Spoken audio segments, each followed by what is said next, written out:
चलिए सेकेंड देखें, cos a upon 1 plus sine A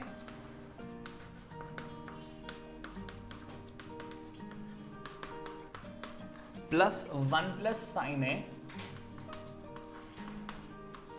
upon cos a is equals to 2 sec a। बोलो, है ना। तो वापस से छोटे से इतना बड़ा एक्सप्रेशन लेकर आना ये थोड़ा डिफिकल्ट है ना। जो बड़ी चीज है सर LHS पे, उससे शुरू करते हैं, है ना। तो cos a upon 1 plus sine है, सोचो तब तक क्या किया जा सकता है, 1 प्लस साइन है अपॉन cos a, है ना। ये अपने को समझ में आता है कि भैया ये जो लिखा है न्यूमरेटर में, इधर डिनोमिनेटर में ये 1 प्लस साइन है, ये कैसा है, ये एक सिंगल टर्म है, दैट इज इन ब्रैकेट्स, है ना। अब देखें जरा इसके बाद क्या किया जा सकता है, बोले जरा इसके बाद क्या क्या किया जा सकता है। तो सोच के देखो जरा, अगर सिर्फ मैं इसका इधर मल्टीप्लाई कर दूं तो क्या हो जाएगा, मतलब क्रॉस मल्टीप्लिकेशन या एलसीएम जो तुम्हें अच्छा लगता है वो बोलो, क्योंकि दो ही फ्रैक्शन है तो दो फ्रैक्शन में तो क्रॉस मल्टीप्लिकेशन भी कर सकते हैं ना अपन।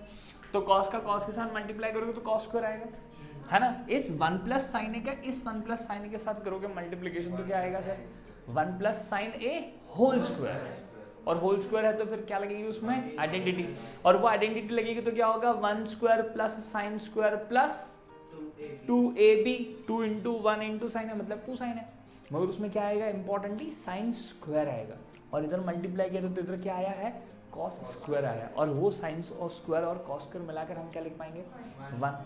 नीचे इन दोनों का मल्टीप्लाई करने में थोड़ा सोचेंगे क्या कर सकते हैं, हाँ या ना, पक्का पक्का बिल्कुल श्योर। तो एक काम अपने को समझ में आता है कि सर हम इसका एलसीएम ले सकते हैं, क्रॉस मल्टीप्लिकेशन कर सकते हैं, है ना। करना शुरू करते हैं। So cos A into cos A cos square A plus 1 plus sine A whole square, और अपॉन में सर मैं ऐसे लिखता हूँ जो सीक्वेंस में दिया है, ये 1 प्लस साइन ए का किसके साथ मल्टीप्लाई, कॉस ए के साथ। तो कॉस ए का कॉस ए के साथ, 1 प्लस साइन ए का 1 प्लस साइन ए के साथ, और अपॉन में इन दोनों का आपस में मल्टीप्लिकेशन।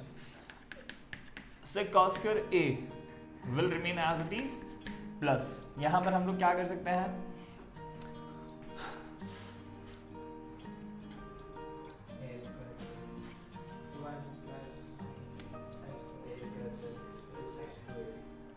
ओके मुझे एक चीज और दिखाई दे रही है, इसको हम ऐसा भी कर सकते हैं कि देखो अगर एक्सपैंड ना करें तो इस कॉस स्क्वायर को ही हम लोग डायरेक्टली क्या लिख लें, 1 माइनस साइन स्क्वायर लिखा जा सकता है ना। अगर वो 1 माइनस साइन स्क्वायर होगा तो वो क्या लिखा जा पाएगा, 1 प्लस साइन है 1 माइनस साइन है। सोच के देखो सर, इसे क्या लिखा जा सकता है, 1 माइनस साइन स्क्वायर, वहां से सर कॉस स्क्वायर इधर ही रखिए, साइन स्क्वायर को उधर लेके चले जाएंगे तो क्या हो जाएगा, cos square is equals to 1 minus sine square है, और अगर वो 1 माइनस साइन स्क्वायर हुआ तो वापस है 1 स्क्वायर साइन स्क्वायर है, अरे यार बोलो ना, है ना। और अगर ऐसा हुआ तो फिर हम इसे क्या लिख पाएंगे, 1 माइनस साइन है इंटू 1 प्लस साइन है, तो कंफ्यूजन।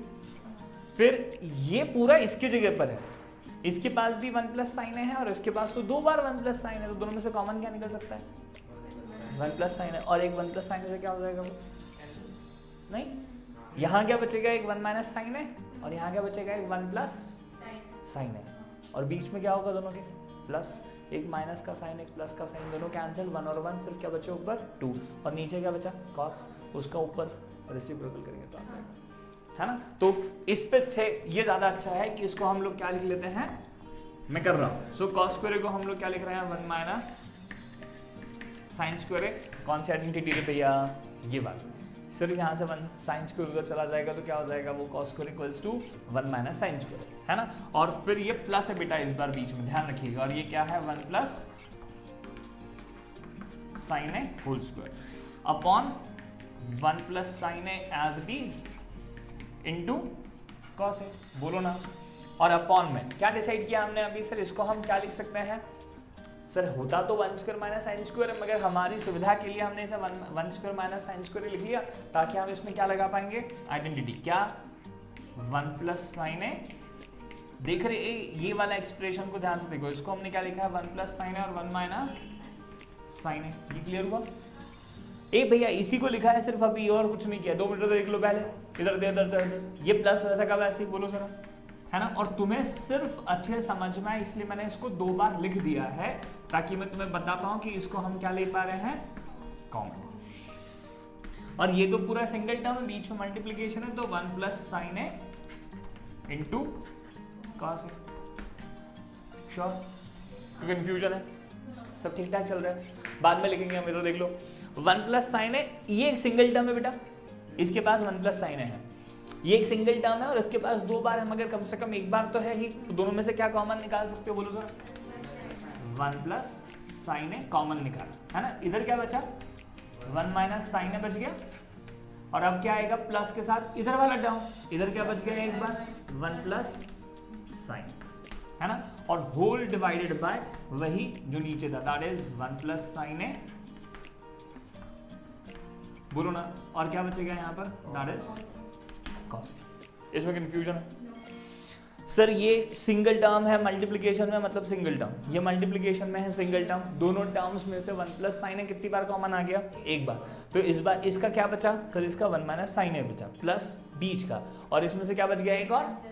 1 प्लस साइन है, अपॉन का सब कुछ वैसे का वैसे ही। अब ये बताओ जरा, ऊपर भी ये सिंगल टर्म है ना, दोनों का आपस में मल्टीप्लिकेशन है ब्रैकेट, और यहाँ पर ये सिंगल टर्म है, तो इस पूरे ब्रैकेट से इस पूरे ब्रैकेट का कैंसिलेशन कर सकते हैं। ये ब्रैकेट के अंदर 1 माइनस साइन ए प्लस है, मल्टीप्लिकेशन होता तो बात अलग होती, ये प्लस है बीच में, 1 प्लस साइन है, तो ये साइन है और ये साइन है, प्लस माइनस कैंसिल, है ना, ये दोनों कैंसिल हो जाएंगे, तो क्या बचेगा? सिर्फ ऊपर 2, और अपॉन में क्या बचेगा सर यहाँ पर? कॉस ए, और कॉस ए का रेसिप्रोकल क्या होता है बताओ? 2 तो वैसे का वैसे ही, अगर आपको लगता है तो इसे क्या लिख लो? 2 into 1, तो 1 upon cos A, 1 upon cos A, फिर 1 अपॉन कॉस ए किसके बराबर? सेक, सो दैट इज 2 into, और यही क्या है आपका? RHS। ठीक है, तो देखो मेरी बात सुनो अब 1 मिनट और।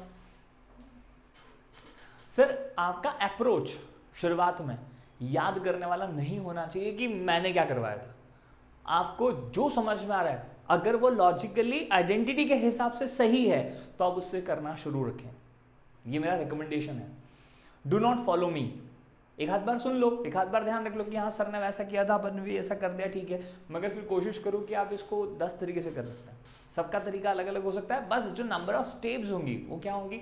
कम या ज़्यादा। किसी को और कुछ बुद्धि मिल जाए तो हो सकता है 5 स्टेप तक भी ना जाना पड़े, 4 नहीं हो जाए, मगर अगर हो सकता है, अभी जो हम तब सोच रहे थे कि अगर इसको हम क्या करते, एक्सपैंड कर लेते, और अगर एक्सपैंड करके आगे करने की कोशिश करते तो हो सकता था 7-8 स्टेप लग जाती।